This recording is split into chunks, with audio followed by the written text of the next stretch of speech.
Now, should you ever contemplate becoming a cowboy, there's one thing you should bear in mind. They start work early. Disgustingly early. They're up before dawn, even in midsummer, when it's light by 4. It takes you 3 days to ride a horse from one side of the ranch to the other, and in the old days, cowboys rode their horses to work. Now everybody travels in trucks and trailers. And there are times when the job lives up to, and even exceeds, every visual expectation dreamed up for it.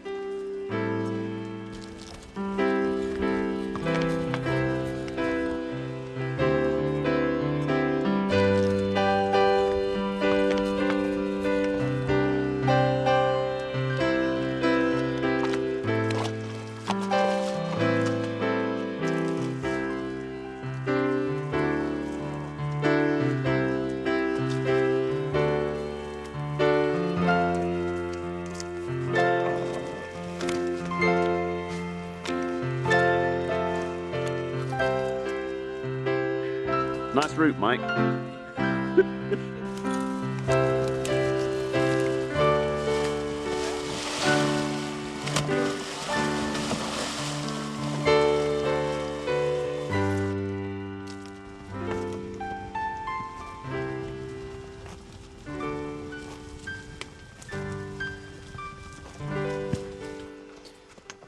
There are times on this job when it is extremely pleasant. It's just like a quiet, gentle ride in the countryside. The cows are all well strung out. It's not too hot, it's not too cold, it's not windy.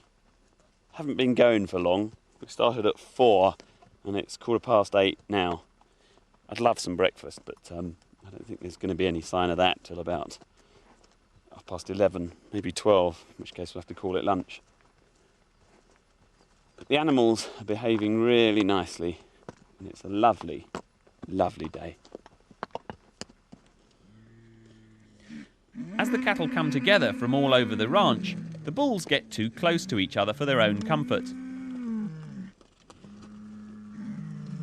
Pretty soon, fights are breaking out all over the place.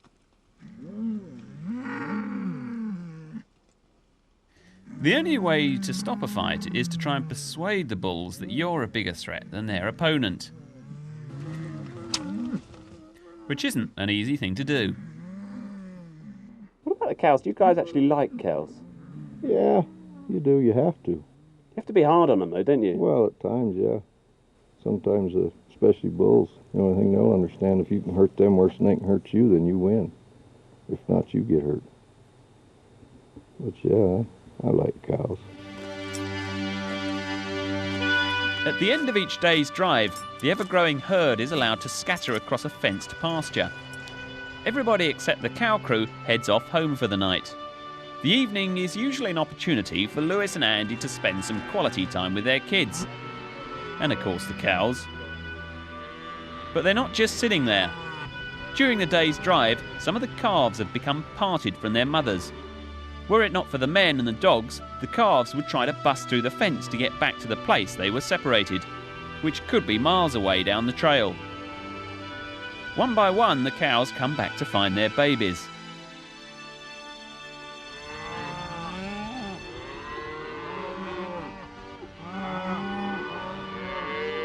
A touching scene. A testament to the virtues of motherhood, sullied only by the presence of the occasional lurking bull, seeking in some awful testosterone-driven way to capitalise on the situation. However, at the end of the afternoon, there's one cow left over, which means that Lewis, Andy and I still have a job to do. We found the calf 3 miles back down the trail, bawling out his loneliness to anyone who cared to listen. Andy and Lewis were to catch him, while I was to undertake the technically demanding job of following with the truck and trailer. Now, I'm told that roping calves takes a certain delicacy of touch. A softly approach is required so as not to panic the patient. Lewis decides to try what is technically called an underhand cast. But cowboying, it seems, is just like any other walk of life. Few things go quite according to plan.